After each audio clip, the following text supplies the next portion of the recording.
want to thank the people over at Bungie for providing me with the review code for the final shape.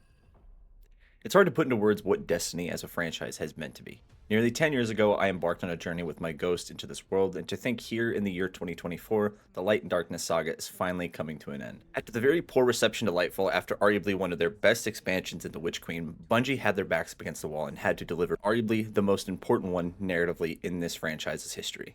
The final shape is something that as a franchise Bungie has been building to since the start of the first Destiny game, and to have that conclusion to the Light and Darkness saga is sad yet surreal to me because I don't think I ever really wanted this game to end. It's like the yearly release of Call of Duty that I used to stay up for and play every mode, do every single new thing that was available in that game, but with a game like Destiny, this allows me to keep playing and keep earning new gear year over year, and that's what really kept me playing and invested along with the story. Now, I will admit, back in Destiny 1, I wasn't the biggest player. I was mostly there to play the story. I did play a little bit of Crucible, never did any trials, and I certainly didn't do any raids, but I knew of them. Cut to 2017, and I'm neck deep in Destiny 2's launch with some buddies of mine, and I could still remember the launch of that game and how it felt. And some 8 expansions later, here we are at the launch of the final shape. Now, this launch wasn't without its flaws. The day one experience was heavily plagued with server issues and constant disconnects for most of the first 24 hours. I unfortunately had a couple myself that did dismantle some missions, and I even had to replay them so that I could watch some cutscenes that I missed the first time. But after that first day, most of the error code issues were resolved and ironed out, but a few pesky issues still did remain, but the overall experience, like I said, had improved from that 24-hour initial stretch mark. I'm going to break this review down in a couple of sections so I can best talk about my experience and what I thought about the story, the raid, the endgame. Each section will be labeled for spoilers, so if you don't want to know, you can skip around. So without further ado, let's dive into Destiny 2's The Final Shape. Blight. Sickness spreading through the Traveler. Because the Traveler's where I am, isn't it? This disease, I can feel it too. Something in the pit of me knows it won't stop after it's consumed this place. You, me, the entirety of everything and everyone we know. It wants to infect it all. We gotta stop what's happening here.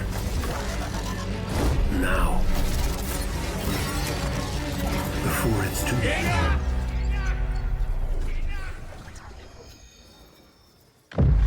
The final shape is coming. Bungie had a pretty big task at hand when it came to the narrative and the story of the final shape. How on earth do you wrap up plot threads and character arcs that have spanned 10 years? You do this by trimming down the cast of characters to what is essentially 6.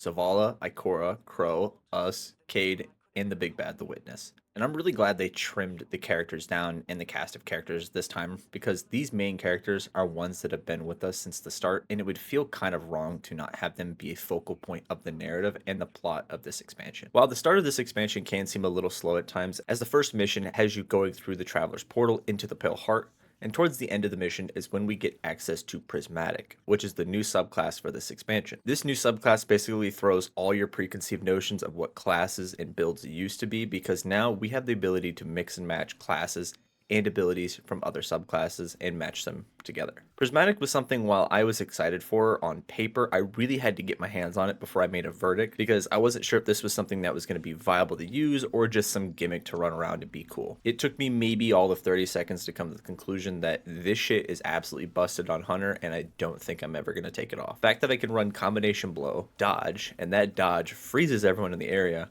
then I go invisible from meleeing one of those frozen enemies, and I can just keep doing that over and over again is just, it's wild to me. My brain couldn't conceive it before this, but now that's all I could think of. And after gaining access to the new subclass, you'll have to go through the Pale Heart and essentially reassemble the fire team of Crow, Ikora, and Zavala. This isn't something that will let you choose which way you go, as most of the story in the final shape is going to be a very linear narrative experience.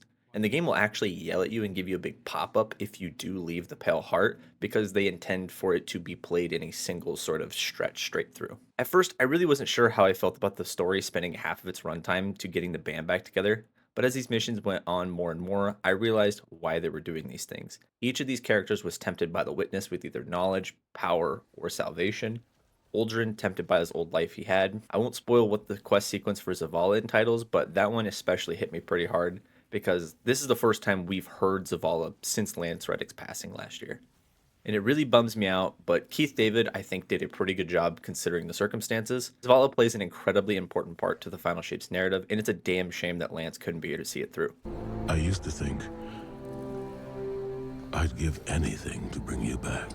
Lance was the de facto face of Destiny for a long time, and even going on to post videos, tweets, interacting with the Destiny fan base, even playing the game ironically as a warlock. But I couldn't help but think of how these lines would have sounded if Lance had gotten the chance to do them. So we love you and we miss you, Lance, and this one's for you.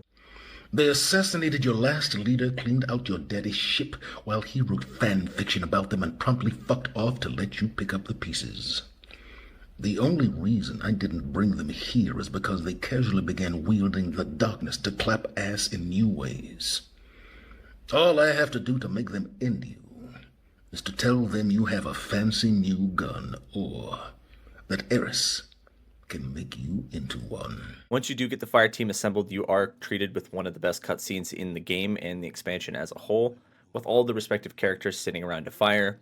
Cade and Zavala are able to converse for the first time in forever, and you would think that Zavala would be this more reserved one to keep his shit together, and instead he goes in right for the hug, while Cade proceeds to crack a joke. Also really nice having Nathan Fillion back as Cade this go around, because he really is the glue to this whole narrative, and having him back was something I didn't realize I missed that much until we got him back this go around. I won't spoil how he comes back, but if you've been playing the last couple seasons, you might have a sort of an idea, but they handle his reintroduction really well, and the way he's written, they toe the line between being that funny Cade from the original D2 to his kind of more serious tone in D1, and I liked how they wrote him in this one.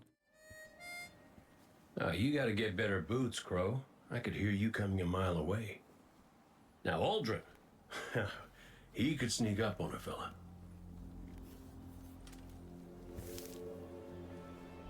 You're not Crow.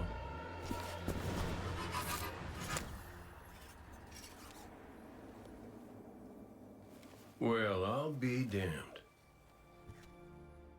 The last 3 missions of the campaign are where things pick up considerably, with you and the rest of the fire team getting closer and closer to the Witness's monolith that you could see looming in each skybox of every location. The environmental design is also something that I want to give a shout out to because the variety of it is absolutely breathtaking.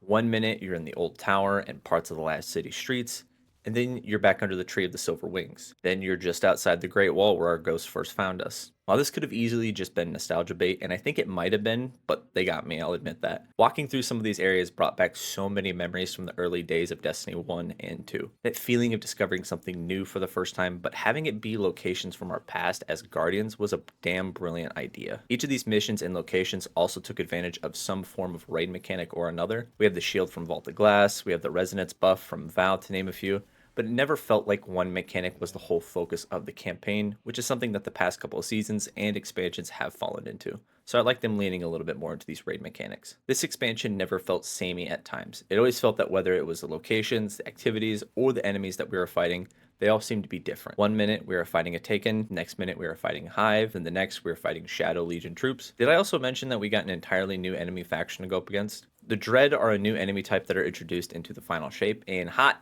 damn does it feel good to have a new enemy.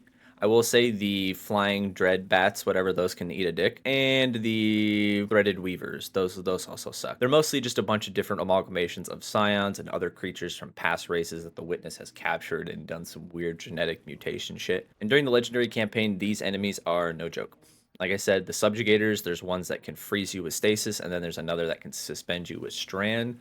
So plan accordingly, because those two are a pain in the ass. All of these are things that I mentioned because it helps elevate this expansion above any of the recent ones due to the sheer variety and the content that is on offer here. None of this matters though if the narrative doesn't stick the landing. Life isn't about holding on forever. I mean, I was gone, mourned, at peace, and now I'm here. Opening old wounds, filling them with salt. And eventually, you have to let go. This is where I will be going into some spoilers for the final few missions of the campaign, as well as the final activity that unlocks once the raid has been finished. So if you don't want spoilers for the ending of the final shape, this is your chance to click off. During the start of Mission 6, Zavala leaves camp without his ghost Tarj after being tempted by the Witness, and we haul ass after him, but are too late to stop him from embracing the darkness, passing into the threshold. It's in this cutscene that Zavala gets to see the Witness's homeworld, even learning of a way to possibly defeat the Witness. But just before the Witness can gain control over Zavala, Tarj comes in and sacrifices himself to save Zavala. Now lightless and mortal, Zavala has to grapple with the choices and the mistakes that he's made, losing his wife, his son, and now Tarj, all in service of a silent god. Rallying the troops, Zavala, Ikora, Cade, Crow, and the Guardian assault the monolith in the last mission that sees you climb the tower until you reach the top. And what follows is one of the most hectic and probably one of the hardest boss rooms from any campaign in Destiny 2's lifecycle, if you're playing it on Legendary. I thought Callus was annoying, but this one got even more annoying, I thought. Not ashamed to admit that it took me nearly an hour to get my first clear on Legendary because I'd keep dying at different stages of the fight. The way it had you juggling different mechanics that you use throughout the campaign while fighting off the Witness and their forces made for one hell of a challenge. One thing that also makes this fight really cool is seeing the other NPC characters like Ikora, Cade, Crow, everyone else, Zavala. The final battle ends with the Guardian being crippled by the Witness and having to retreat, but not without us damaging the Witness, leaving them vulnerable for the fight to come in the raid. We had such hope. You would understand. It's wounded. So once you've finished the 7 main story missions of the campaign, a little bit of a post-campaign activity will unlock for you to do. Some of these are optional, but others will be required to progress and finish all these quest steps to fully get the ending of the narrative. A couple quests will see you grinding out the last missing grenades and aspects for your prismatic build, as you weren't able to unlock all of those in the first go of the campaign. All these fragments that you find, though, will be unlocked for all of your characters, so thankfully you don't have to regrind for those. The missions, however, will unlock your grenades and different other aspects that are exclusive to your class, and you will have to do those each time. But these missions are still pretty cool narratively because there's one entirely focused on Savathun, then there's another one with Mithrax, and these could have been just simple throwaway missions, but I also appreciate that they help move the narrative forward in the postgame. There's also some Lost Ghost quests that you can do from Micah 10 that sees you doing a lot of overthrow events out in the public spaces, locating scattered ghosts across the system. If you want the destination armor, this is going to be how you earn it, and the weapons from the destination are earned by completing these quests as well. And I believe at the time of this writing, there are 6 Sis Ghost missions and then 9 regular Lost Ghost quests. Each of these quests have a little bit of narrative that is packaged in it, so you don't feel like you're just running old content with the same old voice lines. This time we have Cade and Mike on the comms, and I believe there's also one with Crow. Speaking of Cade and Crow, I want to talk about the quest that you do for them. This is a quest that everyone will have to do to progress the main story of the campaign, so you really can't miss it, but I'd like to clarify it as an endgame sense because of the nature of it. If you know anything about Destiny lore and have been playing for a while, you know that Crow used to be Aldrin, the Prince of the Awoken, who killed Cade back in the Forsaken expansion. While we do kill Aldrin at the end of that expansion, he's later resurrected as a Guardian, and Cade, through a series of missions, gets to team up with Crow in an almost buddy cop-like experience that sees the two bonding, and even talking about Cade's death and reflecting on how if Crow could go back, that would be the one thing he would change. This is even where Cade offers the Hunter Vanguard cloak to Aldrin, as the Hunter Vanguard oath states that whoever kills the current leader has to take up their place in the Vanguard, just like Cade did. We all kind of knew that this was hopefully going to happen and that Crow would become the Hunter Vanguard maybe at some point someday. And after years passed, I started to wonder if Bungie had forgotten. But to have Cade being able to pass the torch and have that talk with Crow was just, it was chef's kiss. I thought they handled that situation very well. But once you've completed all of those missions and all those quests, you were basically left at a point where we had to wait until the raid would happen. So once the raid was finished, there was an activity that would unlock once that is completed. But before that, I'm going to talk a little bit about the raid and my experiences while running that. Following the end of the main campaign, which saw us wounding the Witness, the raid follows up on that promise of us taking the fight to them. Now, like I said, you'll have to complete all of the main post-game stuff with Crow, a few other missions and stuff, but that's just more so to get you ready for the fight that is to come. The expansion itself dropped on a Tuesday, and the raid became available just 3 days later, so it was a race to get the main campaign wrapped up so you could be ready to go the minute the raid goes live. Salvation's Edge is one of the most challenging raids that I've been a part of in my time playing Destiny 2. This really isn't a raid that you can just walk into and say that you're going to ad clear. Nearly every member of that fire team is going to need to know what to do until you get to roughly the last encounter. Then as long as you have 2 people that are able to read, you're good to go. I think trying to learn this raid is what might turn away a lot of people that will attempt it, but this raid was what people and the players needed it to be. The reception of Root of Nightmares, which was cleared in roughly 3 hours on day one, the community was worried that the raid for the final shape was going to be a pushover and one of the easiest raids that we've done. And in the first 24 hours of Salvation's Edge being released, only one team was able to finish the raid, leading to one of the lowest day one clears, with the Last Wish having 2 teams at the 24-hour mark. With the new rules in place, we do have the mode going for 48 hours now, but it's still a good indication for how difficult this raid was to complete on contest mode, and props to anyone and everyone that was able to do so. I was able to clear the raid after contest mode was over, and I still felt like that was a challenging experience that required all the players in the fire team to have a role, with the fourth encounter for sure being the one that gave me and probably everyone else the most issues. All in all, the visuals, the combat encounters, I thought all of that was pretty interesting, and there's also a lot of cool lore tidbits that you learn about the Witness and the Winnower if you've been paying attention. So I don't think this will be a raid that I run many times, but it was one that thematically did what I needed it to do and what the players needed it to do by offering up one of the hardest challenges in the Destiny universe. When the raid wrapped up and was beaten early June 8th, a new 12-player activity went live. Yes, 12-player Guardians and one match-made activity that saw literally the entire galaxy showing up to knock down the door and kick the Witness's ass. Zavala, having learned stasis since he no longer has a ghost and therefore no longer has access to the light, leads the charge after giving a speech that sees nearly everyone from the past 10 years showing up except Hanshaw. You have Mithrax, Keitel, Crow, Cade, Ikora, Shax, Nimbus, and even Savathun shows up to join the fight. Bungie really wanted this to be an Avengers Endgame Portals moment, and I think they got that moment, because I was ready to run through a wall with them. During this 12-player activity, you'll be aided by a number of previously mentioned allies as you weather down the combined forces of the Witness before entering the boss room. And I am so glad that a mission like this exists, because I did worry about the ending of the story and the fight with the Witness to be reserved for the more hardcore raiders and the day one players.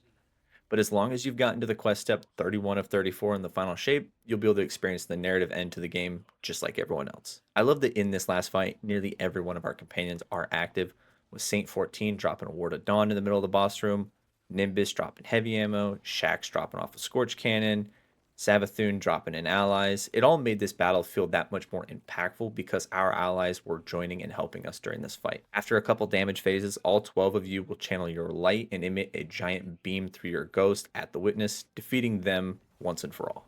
This fight, we also do learn that yes, while we were able to defeat the Witness, it came at the cost of our ghost. And as the light slowly fades from their shell and the light leaves our bodies, our Guardian begs the Traveler to bring our ghost back. Please. Bring him back. He's just a ghost. You raised an army. You can bring back one ghost. It's here where Cade appears and gives not just some of the best dialogue, but one of the most emotional lines in the game that had me tearing up at 9 a.m. in the fucking morning. Here, Cade gives up his light in order to revive our dead ghost, since most of his body is being held together by light itself. His parting words reminding us that we were always his favorite guardian. Now you tell the others this was my choice. My light. Nobody makes my fate but me.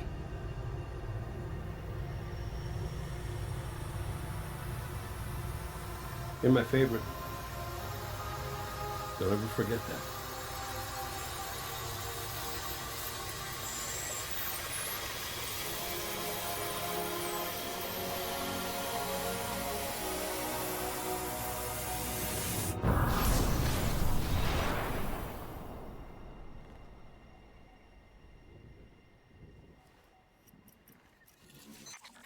I'm not ashamed to admit that that moment had me crying at 9 a.m. because this game has meant so much to me as a player and as a person. And that character, I'm a hunter, that was my boy. And yeah, no notes, Bungie. With our ghost restored and the Witness defeated, we return to the last city to celebrate the victory with the rest of the fire team. Seeing our Guardian walk the tower with humans, Elixni, and Cabal is just, it's weird to consider where the game was back when it launched in 2017.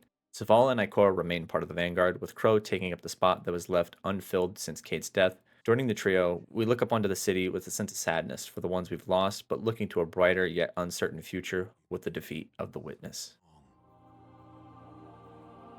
And now we've won. I thought it would feel different.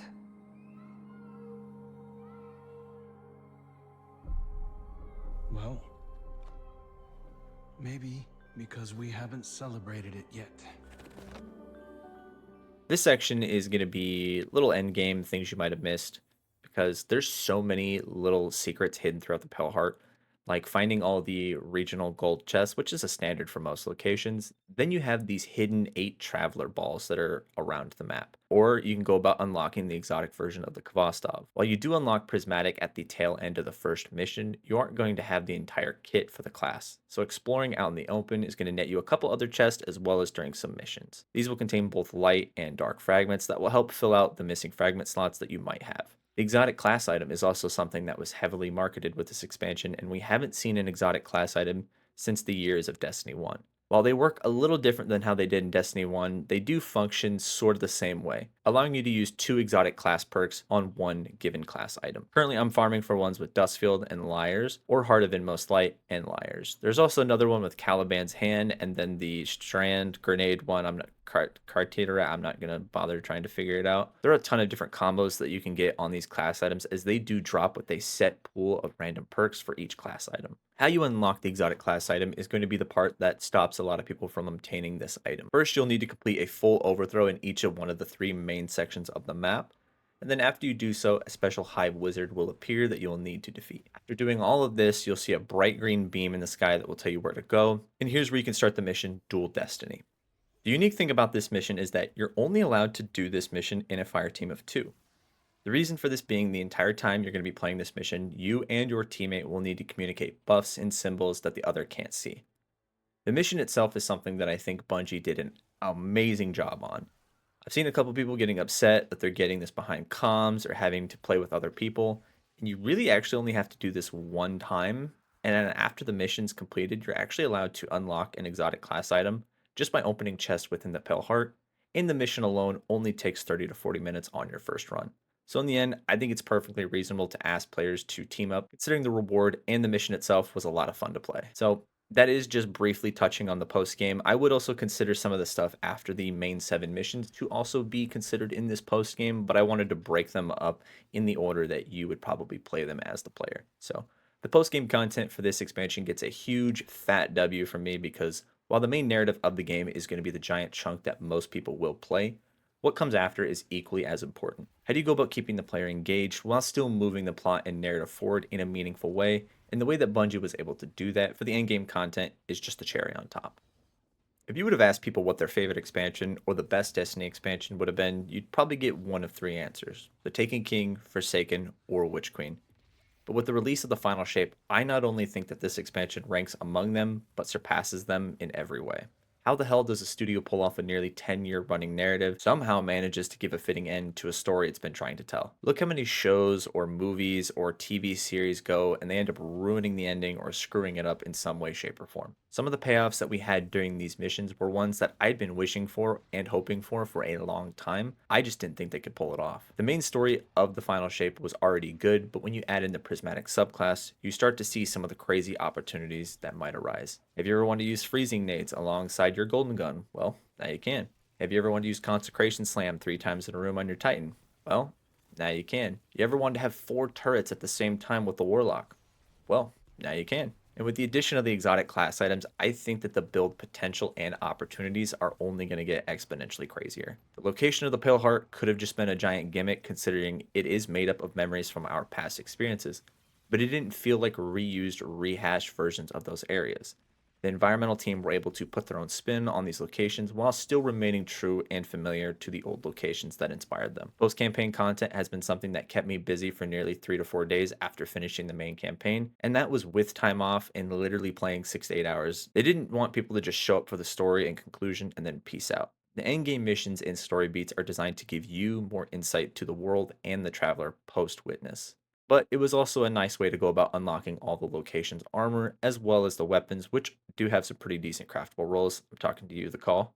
The final shape was a launch that needed to be good, and at the time of writing, it sits as one of the highest rated video game releases on Metacritic with a 92 score, along the likes of Final Fantasy VII Rebirth, Last of Us 2 Remake, Like a Dragon Infinite Wealth, Tekken 8, Editor's Note, Shadow of the Erd Tree just got a 95.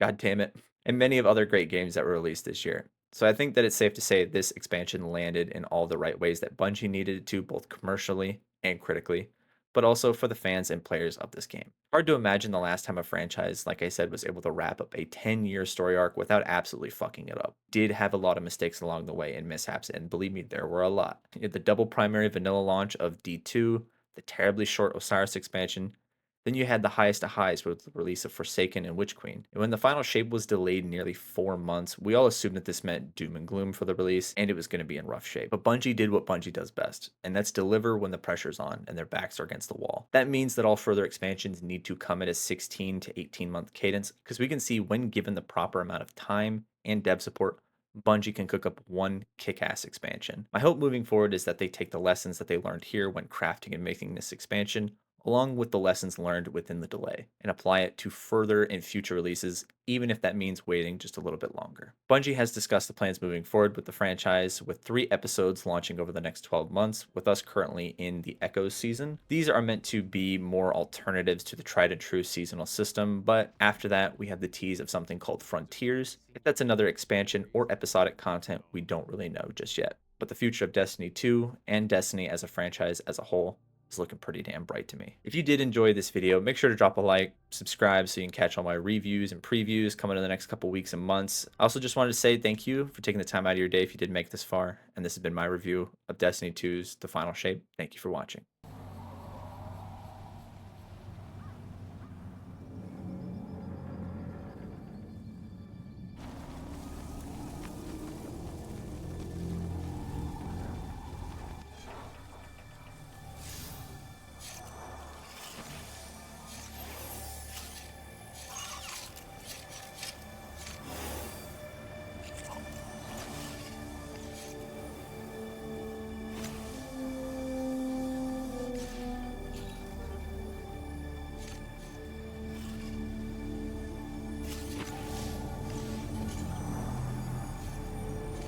Is it possible?